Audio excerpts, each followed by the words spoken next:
welcome back. Now let's continue from where we stopped. Now we are taking part two of this topic, international tax policy. Now we will be looking at taxation of inward and outward investments. Now, what do you understand by inward investments? What do you understand by the word inward investment?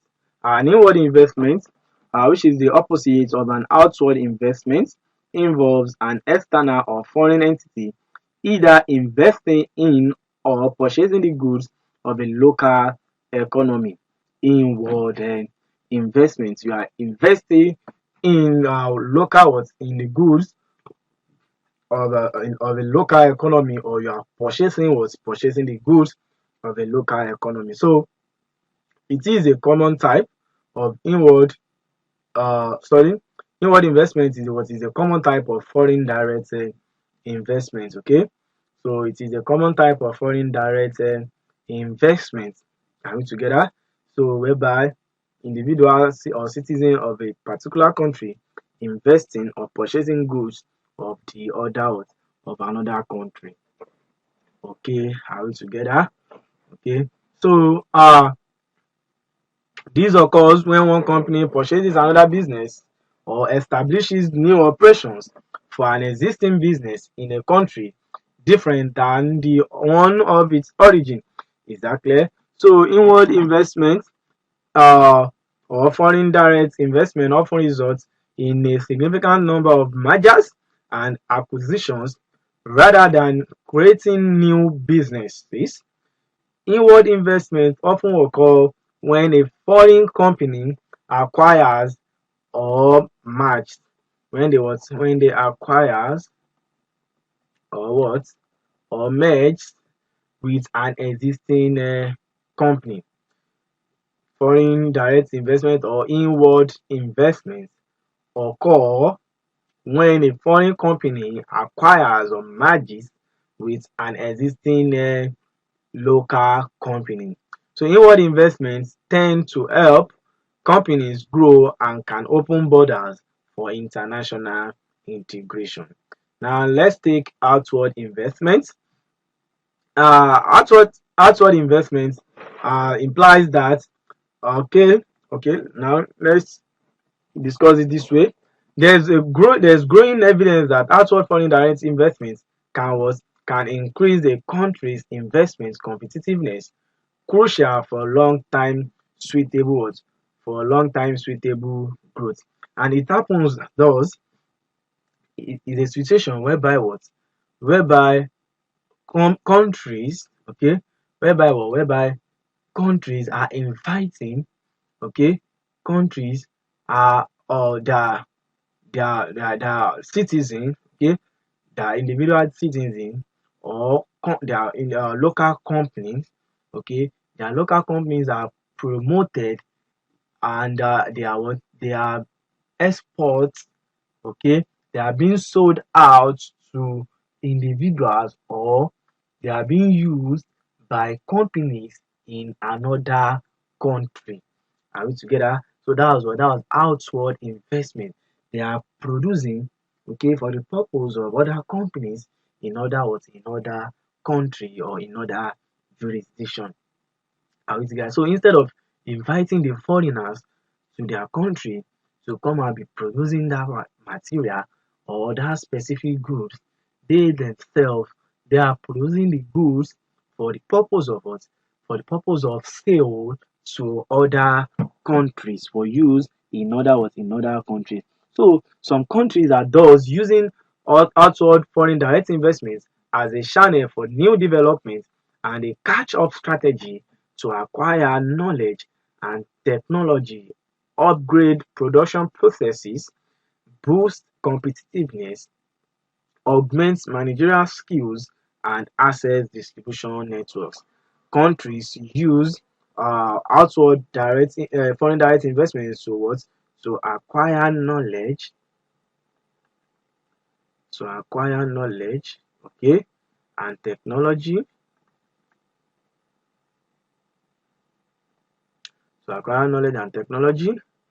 upgrade production processes, upgrade production processes, boost competitiveness, boost competitiveness, okay, and also augment managerial skills, and also access, okay, access distribution what? Distribution networks. Okay, access distribution networks. So an outward direct investment is a business strategy in which a domestic firm expands its operations to a foreign country. I repeat, an outward direct investment is a business strategy in which a domestic firm expands its operations to a foreign country. This can take form as a greenfield investment, a merger acquisition, or expansion of an existing foreign facility. So employing outward direct investment is a natural progression for firms if their domestic market becomes saturated and better business opportunities are available abroad. That is, they have satisfied their local markets.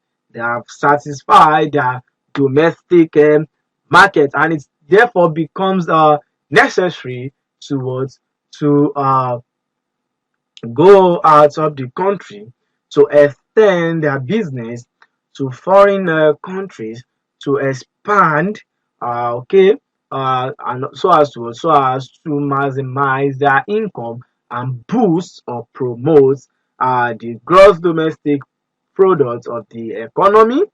Okay, so the extent of a nation's outward direct investment can be seen as an indication that its economy is mature. Take for instance, American, European, and Japanese firms have long made extensive investments outside their domestic market. Isn't true? Isn't true? Yes, it is, because now you like Rolls Royce, you like Mercedes, you like BMW, you like now if we are talking of machinery, you'll be talking of Japan products, isn't it? Or Germany products, isn't it? So, and each category of products has what? Has this country specific that they are known of what? Of high quality. So because of their more rapid growth rates, emerging market economies often receive large amounts of outward direct investment. Take for instance China.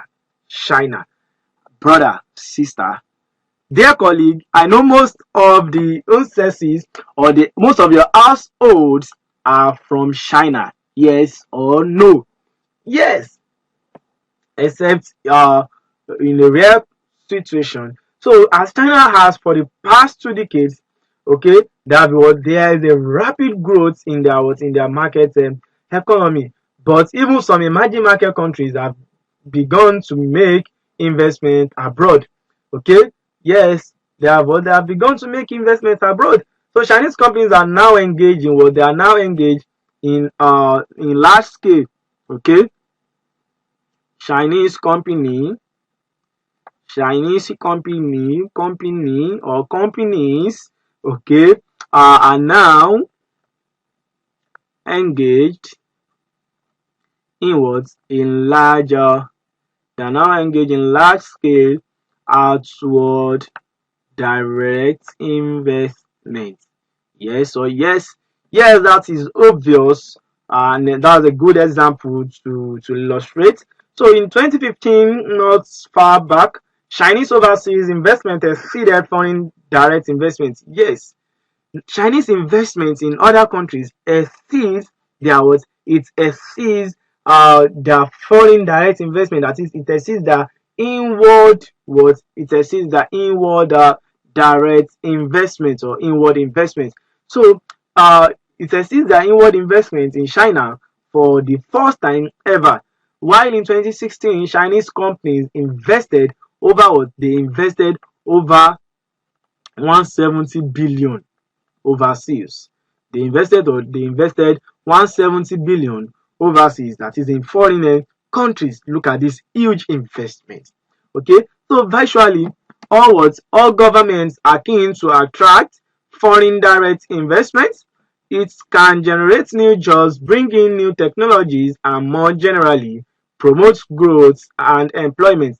And the resulting net increase in domestic income is shared with government through taxation of wages and profits of foreign-owned companies, and possibly other taxes on business, such as property tax. Okay, so you can see the advantage of this, inviting foreigners to come to our country to invest. It boosts our economy, and not alone that it boosts the economy, it's also help government increase their revenue income, their revenue generation. Is that clear? So foreign direct investment may also positively affect domestic income through through spillover effect, through spillover effects, such as the introduction of new technologies and the enhancement of human capital skills. Okay, now you can imagine the modern railway line. This Chinese company are doing for us now in Nigeria, from Lagos to Ibadan. Now you can imagine at the completion of this project, how transportation uh, by rail will be much more, uh, one, it will be faster than before, and also cheaper than before. Yes, and also imagine the modern facilities that are used in achieving this. So it increases what it introduces new technologies and enhance human capital skills.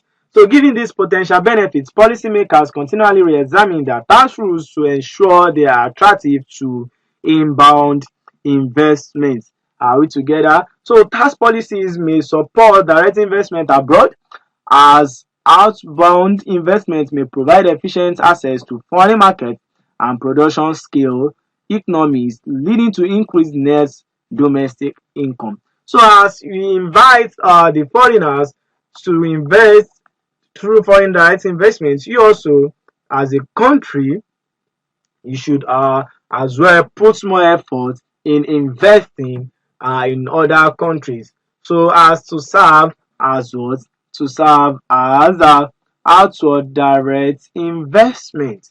Okay, so to a layman, foreign direct investment or inward investment is inviting foreigners, foreign companies, make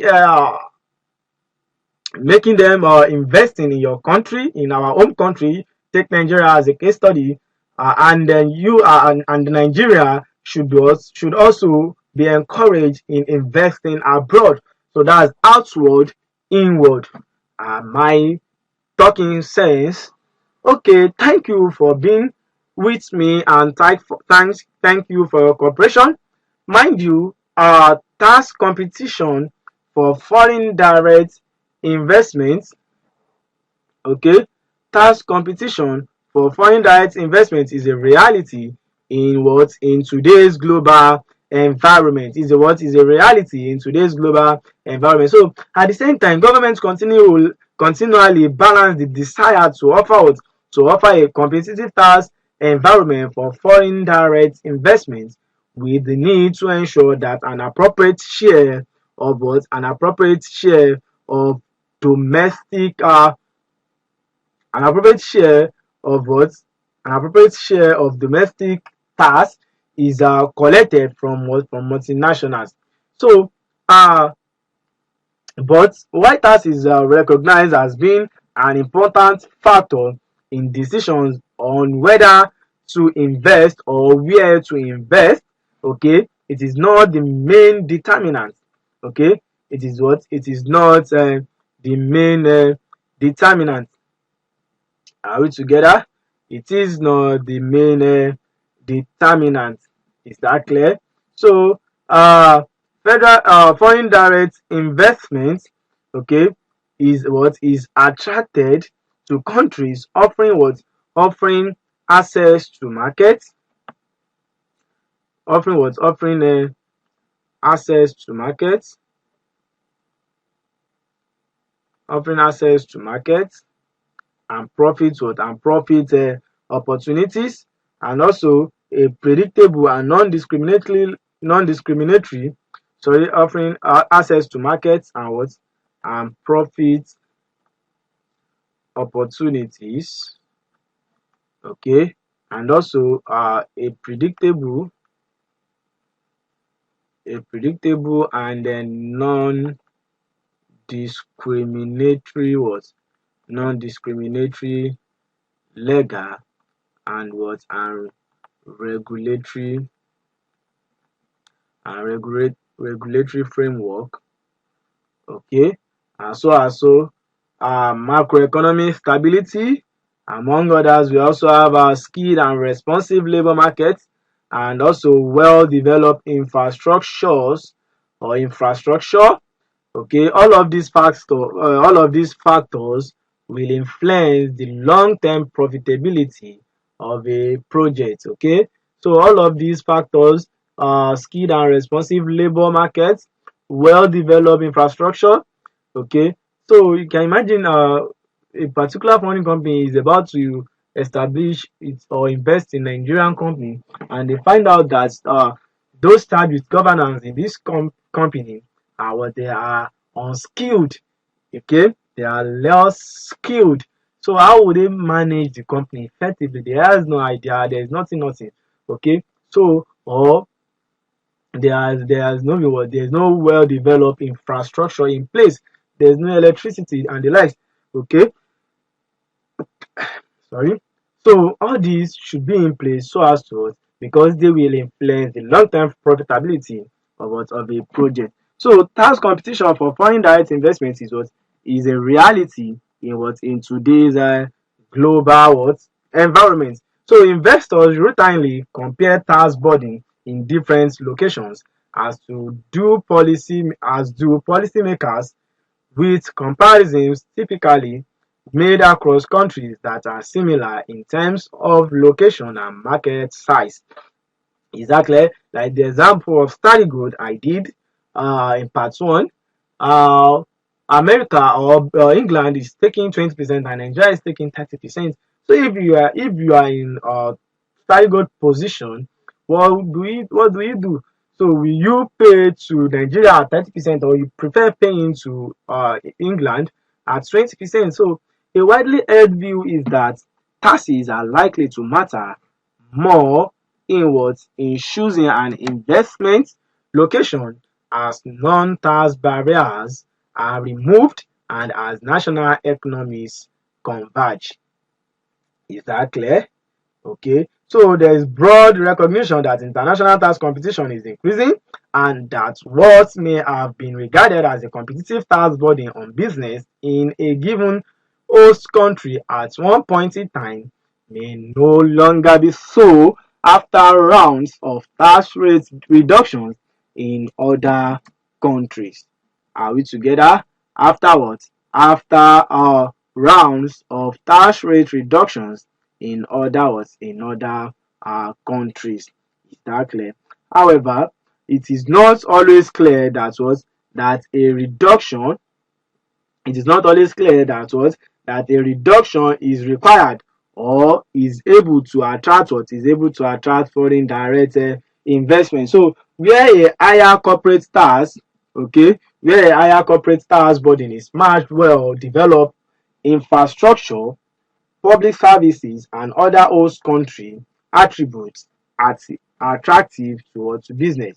Okay, so where a higher corporate tax burden is matched by well developed infrastructure, public services and other host country attributes attractive to business, including market size, tax competition from from relatively low tax countries not offering similar advantages may not seriously affect location choice, isn't it? Because they have low tax rates. Okay, so instead of investing in a country with 30%, you rather prefer to invest in a country with what, with 20% income tax. So because they are not what, they are not offering similar advantages, and in this case this will not affect what, it will not affect location choice. Okay, so though Nigeria may be giving some other tax incentives that this country likely not to give, but this will not affect what, location choice. It might affect some other choices. Okay, so indeed a number of large OECD countries, organization for economic cooperation and development countries with relatively high effective tax rates, are very successful in attracting foreign direct investment (FDI). This points to the importance of market size and other host country attributes in attracting FDI, and the presence of location-specific profits that governments are able to tax. So it is also clear that a low tax burden cannot compensate for what? For a generally weak or unattractive foreign direct investment environment. Yes or yes? Yes. Yes, because it is what, there is what, there is an unattractive but foreign direct investment, or it is weak. So it's that's having a low tax rate will not be sufficient, or it will not compensate or will not make foreign direct investments attractive. So tax is what? Tax is but one element and cannot compensate for what? For poor infrastructure. It can't. So, and it also cannot compensate for limited access to market, and also other weak investment conditions. So also, while attention often focuses on corporate income tax, the importance of other taxes must be recognized, such as what? Energy taxes, payroll taxes, and non-profit related business taxes are increasingly under the what? Under the spotlight by investors and policymakers. Yes, they need to consider them as well. Okay, so they need to consider all other what? All other taxes, and not only what? Not only corporate income tax, because all these also contribute to what? To attracting foreign direct in investments. Are we together? So another factor is how business friendly the tax administration is perceived. So is the tax administration in your country business friendly? Okay, so it is how they are perceived to be. So investors look for certainty, predictability, consistency, timeliness in the application of tax rules, and in many cases these considerations are as important as the effective tax rates paid. And that's why the general tax principles as what? Certainty, simplicity, consistency, efficiency, and the likes. So the tax environment will also what? Will also be influenced by the need what? By the need of government to introduce what? To introduce anti-abuse measures. To introduce what? To introduce anti-abuse measures to protect the tax system from what? From sophisticated tax what? Tax planning, or aggressive tax planning, or tax schemes, okay, which exploit differences across what? Across tax systems. So a key challenge is striking a balance in devising rules to adequately protect the tax base. Striking a balance in devising what? In devising rules to adequately protect the tax base. Okay, so devising what? Devising rules to adequately protect the tax base. So without imposing what? Without imposing excessive compliance cost. Without imposing what? Without imposing excessive compliance cost. So for individuals or businesses to comply, so hope the cost of complying is not even much more than the cost of non-compliance. So In doing so, it can be difficult to accurately weigh business arguments that foreign direct investment will locate elsewhere unless the scope of the tax-based protection measures is what is reduced. So you should also reduce the scope of your anti-abuse measures so that the cost of compliance will not be much more than the cost of non-complying. So it is the cost of non-compliance that should be more than the cost of compliance. Are we together? Okay, so we are progressing, right? Now we shall take a break here, and when we come back, we continue from where we stop. And next is part 3 of chapter 1. Goodbye.